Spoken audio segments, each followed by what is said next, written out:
For the first time, possibly in history, women are admitting they want daughters, not sons. Having a son is seen as an extreme burden to women around the world. Burdens, really? And how is raising a son different than raising a daughter? You are expected to birth them, educate them, and shield them from conditioning from other boys. All this without acknowledgement. Oh, so some women want acknowledgement for being a good parent? You would think that just being a good parent would be reward enough in itself. In fact, that very same son may grow up to take his mother's rights away. Oh yes, there are a lot of individuals out there that will try to convince some women that they need to be fearful of their own children in the future. But may I be very specific? It's only the boys that they're talking about. They would never mention the girls. Women globally are reaching a line of contention, refusing to give birth to life that may become a weapon against them, against other women. This is why movements like 4B exist. Oh, because of ignorance, fear, and bigotry? Got it. Women are refusing to birth their own oppressors. See what I mean? They are liberating themselves from a life of suffering. Sons are no longer the standard. Daughters are. I wonder how long it's going to be before boy moms start being harassed for having boys. Oh, wait. In case some of you didn't notice, that's already happening. 남자가 미운 걸 넘어서 이제는 갓 태어난 남자아이들까지 잠재적 범죄자 취급하며 혐오의 대상을 확대하고 있습니다. 심지어 아들을 낳은 엄마들까지 조리돌림하는 게 저들의 현실입니다. 자기 배 아파 낳은 자식을 미래 억압자라고 세뇌하는 사상이 제정신인가 싶네요. 한국에서도 이미 어린 남자아이들을 유충이라 부르며 혐오하는 패륜적인 행태가 벌어지고 있죠. 정작 그 아들들이 커서 군대 끌려가고 산업재해 사망자의 98%를 채우며 지탱하는 치안과 인프라 덕분에 본인들이 다리 뻗고 잔다는 사실은 죽어도 모른 척합니다. 혐오에 눈이 멀어 모성애까지 부정하고 아들 둔 엄마를 죄인으로 만드는 광기.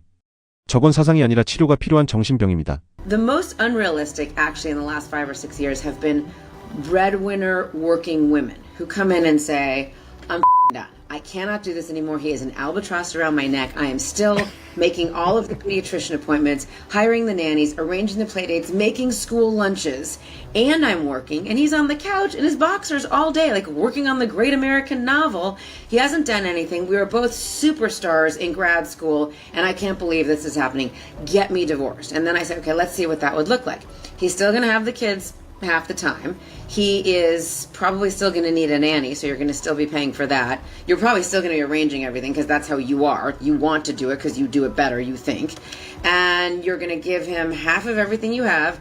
You are going to give him half of your pension, and you're going to be probably paying him spousal and child support. And they are like, wait, what?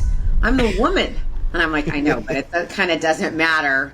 You know, what's good for the goose is good for the gander. And then you have people going, oh my God, I can't even believe that this has happened. 이게 바로 평등의 진짜 의미를 보여주는 아주 좋은 예시자 그 유명한 남자 토축론의 성별 반전 실사판입니다. 한국 남자들이 왜 결혼을 공포스러워합니까? 뼈 빠지게 일해서 아파트 마련해놨더니 이혼할 때 약속에 10년이라며 기어도 무시하고 재산 반갈축 당하는 게 현실이니까요. 영상에서도 이혼하며 꿀 빨 줄 알았는데 막상 금융치료 당하니까 내가 여잔데라며 억울해하죠. 권리에는 책임이 따르고 소득에는 분할이 따르는 법입니다. 한국도 이제 떼법 감성, 성인지 감수성 판결 집어치우고 누가 진짜 돈 벌어왔는지 통장 가서 정확하게 나누는 재산 분할 정상화가 시급합니다. One second, feminism is demonizing men for objectifying women, and in the next, it's encouraging girls to sell their body on so that men can objectify them. I mean, which is it? Are you empowered or are you a victim of oppression? I used to consider myself a feminist until I realized that women were using it as a means to justify going out like this and then complaining about being called hot.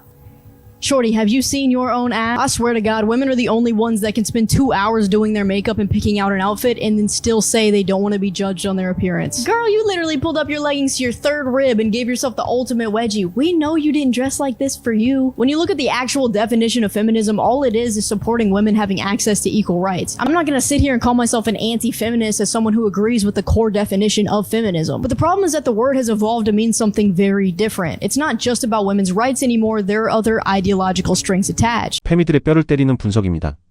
노출은 자유지만 그걸 쳐다보면 시선 강간이라는 그 기적의 논리를 완벽하게 격파해주네요.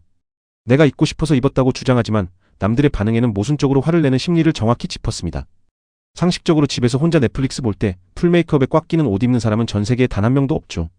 결국 타인의 시선을 즐기면서도 본인 기분에 안 맞으면 바로 시선 강간이니 뭐니 하며 남자를 잠재적 범죄자 취급하는 이중잣대일 뿐입니다. 내가 보여주는 건 자유지만 남자 보는 건 통제하고 싶다는 건 그냥 남자를 억압하겠다는 광기인 거죠.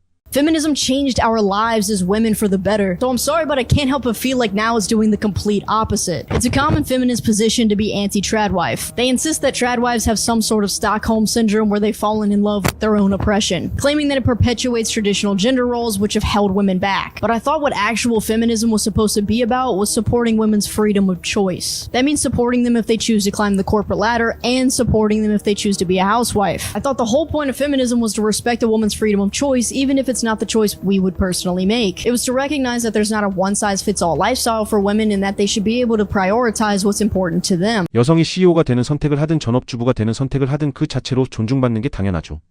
그런데 현대 페미니즘은 여성을 위한다면서 정작 전업주부라는 선택을 한 여성들을 가부장제의 노예, 가부장제에 굴복한 어리석은 선택이라며 낙인 찍고 비하하고 공격합니다. 결국 여성의 자유로운 선택을 외치면서 본인들 입맛에 맞는 선택만 주체적이고 자기들 입맛에 맞지 않는 가정을 돌보는 숭고한 희생은 세뇌라고 폄하하는 역겨운 이중성이죠. 지금의 페미니즘은 해방이 아니라 같은 여성마저 적으로 돌리고 있는 또 다른 억압일 뿐입니다. As a man, what a blessing it is for people to find you as a resource and decide to come to you and ask you for something because they feel like you are equipped to get it done. That's the mindset y'all need to have for 2026, men. How grateful is it that someone finds you and holds you in such high regard that they know that you are the person to get them out of whatever situation it is? If they start the video off with "as a man," just know they're about to say some bull. Notice how she said what a blessing it is for people to come to you for your resources. So the resources that you work hard for, you should be thankful that people are coming to you trying to take it from you. Men, what y'all need to take into 2026 is stop giving away your resources to people that don't deserve it.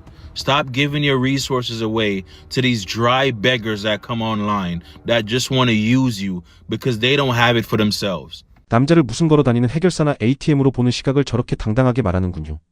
남자의 능력과 자원의 빌부터 이용하려는 걸 축복이라는 단어로 포장하는 기술이 놀랍습니다. 이건 존중이 아니라 착취의 다른 이름일 뿐이죠. 이런 사고방식이야말로 남성을 감정이 없는 도구로 대상화하는 가장 폭력적인 방식입니다. 남자의 헌신과 희생을 당연하게 여기는 사회 분위기에 아주 제대로 기여하고 있네요. Oh no, I'm devastated. Sean Oakman, Johnny Depp, Jonathan Majors, The Inquisitor, Ty Leo. There are many different examples of men that get falsely accused, and even after the fact that they prove their innocence, their image is still up till this day. You know what I'm saying? How many movies did Johnny Depp get ripped from him because of that whole Amber Heard situation? Even after that situation, Amber Heard still got the Aquaman. She still had movies. She should be in jail for the false accusations she put against this man. Oh, Jonathan Majors, he had a whole Marvel deal. He was supposed to be the big bad, the new big bad. He was supposed to be Kang the Conqueror. And because of that whole ordeal that happened with him, and I'm not saying that he's not in major projects, but they're not to that extent anymore because of that situation. There are many different examples. Even after the fact, Ty Leo proving his innocence, it's still women out here that still are like, I don't believe him. It's like you damned if you do, you damned if you don't. That's why I say to all my brothers, you gotta make sure you're careful about who you're laying down with. No bullshit, because a woman, a scorned woman, she can your whole life. No, especially if you got some booze. You know what I'm saying? 이건 비단 헐리우드만의 이야기가 아닙니다. 우리나라도 눈물이 증거라는 말 한마디로 남자의 인생이 박살나는 일이 일어나고 있죠. 동탄 경찰서 사건 같은 일이 터지면서 여자의 진술 하나면 남자의 인생이 박살나는 걸 실시간으로 목격했으니까요. 증거도 필요 없고 오직 일관된 진술과 눈물이면 유죄 추정의 원칙이 바로 적용됩니다. 반대로 성범죄 무고로 기소되는 비율은 전체의 1%도 채 되지 않고 유죄 판결은 더더욱 드뭅니다. 사실상 아무런 리스크 없이 상대를 사회적으로 매장할 수 있는 강력한 무기가 생긴 셈이죠. 피해자인 남자는 무혐의가 떠도 이미 사회적으로는 성범죄자라는 낙인이 찍혀서 회복 불가능한 상태가 되는 생존이 걸린 공포의 현실입니다. We do need men, though. We do. We don't need them. We do. No, because they're lesbians. Who do you call to get your car fixed? A man or a woman? Your toilet breaks down. Who do you call? Your power supply. Who runs it? Who runs the infrastructure of society? Men or women? Oh, at the moment, men, obviously. Yeah. It's the So you agree that men run the infrastructure. So therefore, at the moment, yeah, men run the world. So that we need men.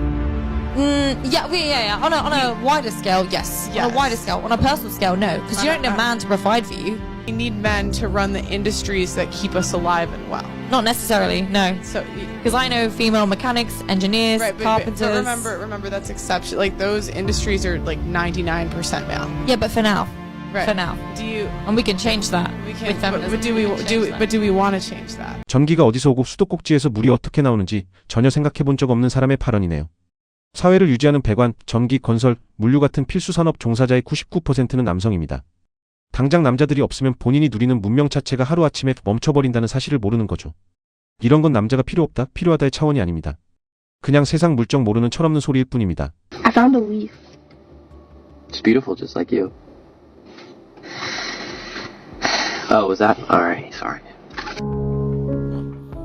What did he do wrong? The bird test, the leaf test, the olive theory, this theory, that theory. Social media has fried our brains. Social media has convinced young people that if their partner doesn't give an arbitrarily determined, hyper-specific answer to a random test that they saw on social media, that they're not compatible. And the comments are killing me. Oh my god, what did the guy do wrong? What did he do wrong? Now, I don't want to generalize their whole relationship based on one clip. I hope they're happy, and I'll assume they are. But if I was that young man, I would not be happy in that moment. What did he possibly say that warranted such a sigh, such disappointment? I don't understand how we can win at this thing. Do yourself and your relationship the biggest favor and stop letting these online exams and theories and tests determine how you see your partner. There's no psychology behind it. 남자가 도대체 뭘 잘못했을까요? 숨만 쉬어도 죄인 취급받는 게 딱 요즘 남자들 현실입니다. 여자는 지금 남자친구를 사랑하는 게 아니라 본인의 SNS 판타지를 충족시켜줄 꼭두각시를 원하고 있는 겁니다. 현실의 연애를 쇼폼 도파민에 절여진 뇌로 판단하니 남자가 무슨 말을 해도 오답일 수밖에 없죠. 한국으로 치면 깻잎 논쟁이니 새우 논쟁이니 하면서 피곤해 죽겠는 사람 붙잡고 날 사랑하면 맞춰봐 식의 지뢰찾기 게임을 강요하는 겁니다. 저건 테스트가 아니라 정서적 학대고 남자를 감정 배설구로 쓰는 아주 이기적인 가스라이팅입니다. 저런 피곤한 여자 비위 맞추느라 인생 낭비하지 마세요. Today, my daughter learned two very important lessons about life. Number one, don't use your money when you can use a man's. And number two, men be lying, okay, constantly. Let me tell you what happened. She got a slip home from school today that said she needed $10 for a field trip. I said, cool, I got $10. But then I thought, you know what? Now would be the perfect opportunity to teach her. You don't have to pay for nothing when you have men in your life, right? So I said, we're going to call all the boys. We're calling uncle, we're calling both grandpas, and we're calling your dad, all right? So we start with papas, because papas, they're the easiest ones, right? Start them slow, guaranteed results. First papa, she doesn't quite know that you can't just ask for money on the hello, right? So as soon as he answers, she goes, hi papa, I need money. Luckily, this is the papa, he really don't get it, He said, how much you need? She said $10. She said cent. She sees that it pops up in my text thread. She says, thanks, Papa. Okay, next. Click. He texts me, he said, did she say next? I said, yeah, she did. So I have to teach you to be a little bit more subtle. So I say, when this Papa answers, ask about his day, then ask for money. So she does. He answers. She says, hi, Papa, how was your day? He says, my day was good, sugar. How was yours? She said, my day was good. I need money. She did ask about his day, all right? We're working on it. He says, okay, how much you need? She said, I need $10. She said, what's this for? She said, a field trip. He said, what do you need to buy? Now, at this point, I'm realizing there's too many questions happening. I'm going to have to talk to him about that. But he does send the money. She opens the text thread. She said, did you send it yet? He said, no. How do you want me to send it? She said, Apple Pay. So he does send it. She sends him a cute little voice message and says, Papa, you're the best. And she gets her money. Now she's excited. She hyped. She's like, oh, I only needed 10. Now I got 20. Let's keep going. She calls her dad. Her dad answers and gives her a whole lecture about how she shouldn't be asking for money. I don't like that, right? Not only that, her dad says he's going to send it at the end of the call after this long lecture. And he never sends it, right? She check, he don't send it. She said, I called him back and said, no, we don't ask twice for money. You never ask twice, right? So she said, okay, uncle. Call uncle. He answers. She says, hi, uncle. How was your day? Great. My day was good too. Can I ask you something? Can I have some money? Perfect. Perfect. He says, of course. How much you need? She says $10. She said, how you want me to send it? She says, Apple Pay. Sends it right on the spot. Not only that, she learned how to request it. So all he had to do was press accept. I said, my girl's learning. She's a quick study. Okay. He sends the money. Now at this point, she got $30. She's hyped. Real hype. She said, but wait, my dad didn't send me nothing yet.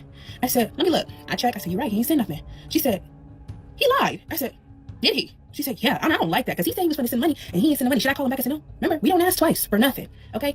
She said, well, I'm going to have to tell him about lying because we don't lie. Period, Gray. Period. We don't lie. She said, I really don't like that because that's my dad. How he can't send me $10? Right. How he can't send me $10? She said, he got $10, right? I said, and he do. And he do. She said, men be lying. 어린 딸에게 자립심과 감사함이 아니라 남자를 이용하는 법과 구걸하는 기술을 가르치고 있군요. 저게 바로 딸의 미래를 망치는 가장 확실한 방법입니다.